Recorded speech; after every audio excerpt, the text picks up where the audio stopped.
जय हिंद, नमस्कार साथियों। आज के इस वीडियो में हम यूरोप में राष्ट्रवाद का सभी ऑब्जेक्टिव क्वेश्चन करेंगे। यूरोप में राष्ट्रवाद चैप्टर से जितने भी ऑब्जेक्टिव क्वेश्चन बन सकते हैं हिस्ट्री के, वो सभी ऑब्जेक्टिव क्वेश्चन को करेंगे।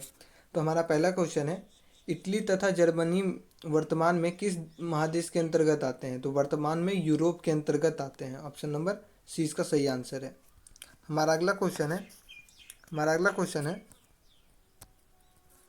फ्रांस में किस शासन वंश की पुनः स्थापना वियना कांग्रेस द्वारा की गई थी? तो फ्रांस में जो था वो बुर्बो वंश के वजह से शासन की पुनः स्थापना की गई थी।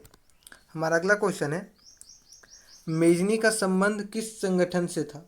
तो मेजनी का संबंध जो था वो कार्बोनरी संगठन से था। हमारा अगला क्वेश्चन है, इटली एवं जर्मनी के एकीकरण के विरुद्ध निम्न में कौन था? तो इटली एवं जर्मनी के एकीकरण का विरुद्ध था ऑस्ट्रिया। हमारा अगला क्वेश्चन है, काउंटर काबूर को विक्टर इमैनुअल ने किस पद पर नियुक्त किया? तो काउंटर काबूर को विक्टर इमैनुअल ने नियुक्त किया था प्रधानमंत्री के पद पे। हमारा अगला क्वेश्चन है, गोड़ीबाल्डी पेशे से क्या था? तो गोड़ीबाल्डी जो था वो एक पेशे से नाविक। हमारा अगला क्वेश्चन है, जर्मन राइन राज्य का निर्माण किसने किया था? तो जर्मन राइन राज्य का निर्माण किया था नेपोलियन बोनापार्ट ने। हमारा अगला क्वेश्चन है, जाल वेरिन कैसी संस्था थी? तो जाल वेरिन जो थी वो एक व्यापारियों की संस्था थी। हमारा अगला क्वेश्चन है, रक्त एवं लोह की नीति का अवलंबन किसने किया? तो रक्त एवं लोह की नीति का अवलंबन किया था बिस्मार्क ने। हमारा अगला क्वेश्चन है, फ्रैंकफर्ट की संधि कब हुई? तो फ्रैंकफर्ट की संधि हुई 1871 ईस्वी में। हमारा अगला क्वेश्चन है, नेपल्स की क्रांति कब हुई थी? तो नेपल्स की क्रांति हुई थी 1821 ईस्वी में। हमारा अगला क्वेश्चन है, चार्टिस्ट आंदोलन कहाँ हुआ है?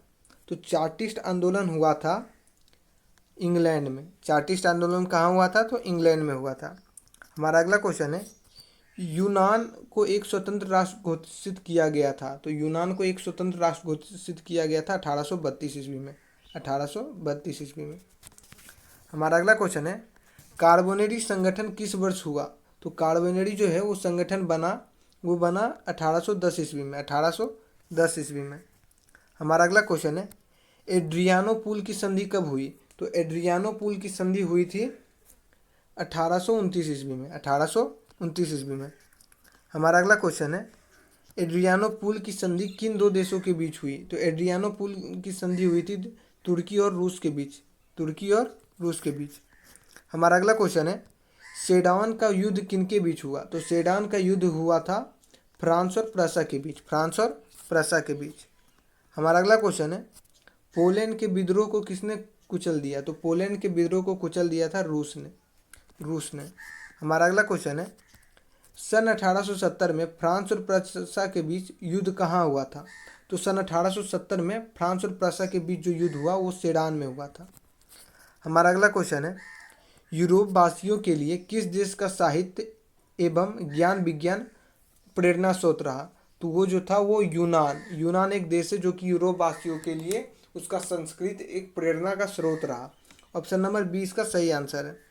हमारा अगला क्वेश्चन है, युवा इटली संस्था का विकास किया।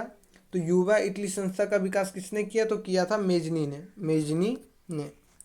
हमारा अगला क्वेश्चन है, बिस्मार्क निम्न में से क्या था? तो बिस्मार्क एक कूटनीतिज्ञ था।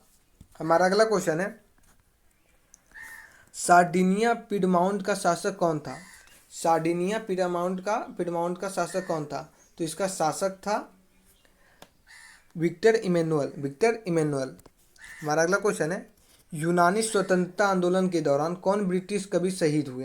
तो यूनानी स्वतंत्रता आंदोलन के दौरान जो है वो शहीद हुए थे लॉर्ड बायरन। हमारा अगला क्वेश्चन है, जलवाराइन की स्थापना किस राज्य ने की? जलवाराइन की स्थापना की प्रसा ने।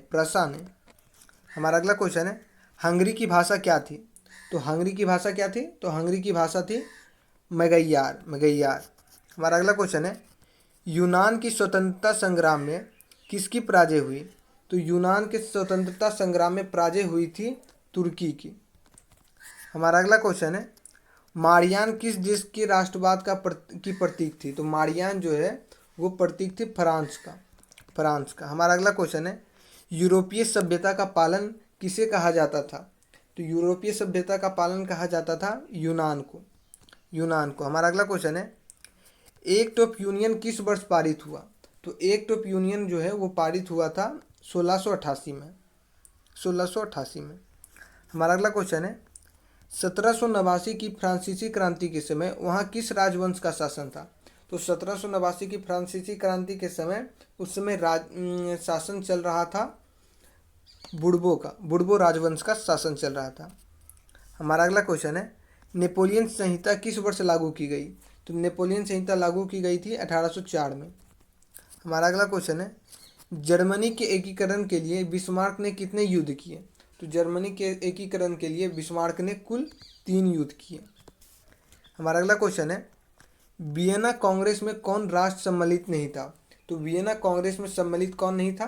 तो वियना कांग्रेस में सम्मिलित नहीं था जर्मनी। हमारा अगला क्वेश्चन है, वियना कांग्रेस में पवित्र संघ की योजना किसने प्रस्तुत की? तो वियना कांग्रेस में पवित्र संघ की योजना प्रस्तुत की है रूस ने। ऑप्शन नंबर ए इसका सही आंसर है। हमारा अगला क्वेश्चन है, यंग इटली का संस्थापक कौन था? तो यंग इटली का संस्थापक था मेजनी। हमारा अगला क्वेश्चन है, फ्रांस के किस राजा ने कहा था, अंग्रेजी राजा की भांति शासन करने की अपेक्षा लकड़ी काटना अधिक पसंद करूंगा? तो ये कहा गया था चार्ल्स दसम ने ये कहा था। हमारा अगला क्वेश्चन है, पर्सा का शासक कौन था? तो पर्सा का शासक कौन था? विलियम प्रथम जो थे वो पर्सा के शासक थे। हमारा अगला क्वेश्चन है, यूरोप का मरीज किसे कहा जाता था? तो यूरोप का मरीज कहा जाता था तुर्की को। ये बहुत इंपॉर्टेंट क्वेश्चन है, काफ़ी बार पूछा जा चुका है एग्जाम में, बहुत इंपॉर्टेंट है। हमारा अगला क्वेश्चन है, नेपोलियन ने जर्मनी में किस संघ की स्थापना की? तो नेपोलियन ने जर्मनी में राइन संघ की स्थापना की। हमारा अगला क्वेश्चन है, किस संधि द्वारा स्वतंत्र यूनान राष्ट्र की स्थापना हुई? तो जो संधि हुई थी वो था एड्रियानोपुल की संधि द्वारा। हमारा अगला क्वेश्चन है, यंग यूरोप की स्थापना किसने की थी? तो यंग यूरोप की स्थापना की थी मेजनी ने। हमारा अगला क्वेश्चन है, नव गुएल्फ आंदोलन कहाँ हुआ था? तो नव गुएल्फ आंदोलन हुआ था इटली में। हमारा अगला क्वेश्चन है, मेटरनिक कौन था? तो मेटरनिक जो था वो ऑस्ट्रिया का चांसलर था। हमारा अगला क्वेश्चन है, कार्बोनरी की स्थापना किस वर्ष हुई थी? तो कार्बोनरी जो है एक संगठन है, कार्बोनरी संगठन का स्थापना कब हुआ था? तो इसका स्थापना हुआ था 1810 में। हमारा अगला क्वेश्चन है 1830 की क्रांति के बाद फ्रांस में किस प्रकार का शासन स्थापित हुआ? तो 1830 की क्रांति के बाद फ्रांस में जो है निरंकुश राजतंत्र का शासन स्थापित हुआ। हमारा अगला क्वेश्चन है, लाल कुर्ती नामक संस्था का गठन किसने किया था? तो लाल कुर्ती नामक संस्था का गठन किया गया था गौड़ीबाल्डी ने किया था। हमारा अगला क्वेश्चन है, राष्ट्रवाद की अवधारणा का जन्म किस घटना से माना जाता है? तो राष्ट्रवाद की अवधारणा का जन्म जो है वो माना जाता है पुनर्जागरण, जब लोग दोबारा से जागृत होने लगे कि नहीं हमको अपना राष्ट्र के लिए काम करना है, देश के लिए काम करना है, तो राष्ट्रवाद का अवधारणा जागने लगा।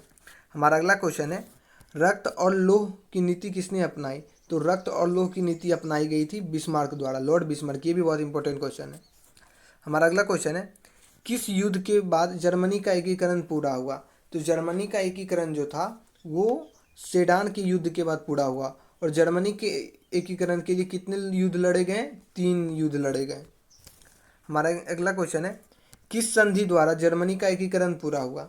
तो किस संधि द्वारा? तो देखिए जर्मनी का जो संधि था वो पूरा किस के द्वारा हुआ? वो फ्रैंकफर्ट की संधि के द्वारा हुआ था। कब फ्रैंकफर्ट का संधि हुआ था? तो 1871 में हुआ था। हमारा अगला क्वेश्चन है, जर्मनी एवं इटली के एकीकरण के समय फ्रांस का शासक कौन था? तो जर्मनी एवं इटली के एकीकरण के समय फ्रांस का शासक था नेपोलियन थर्ड। ठीक है, ये इतना ही आपका ऑब्जेक्टिव क्वेश्चन बन सकता है यूरोप में राष्ट्रवाद का, आपका इतिहास का पहला चैप्टर का। अगले वीडियो में हम समाजवाद एवं साम्यवाद के ऑब्जेक्टिव क्वेश्चन को लाएंगे। मिलते हैं नेक्स्ट वीडियो में, तब तक के लिए धन्यवाद।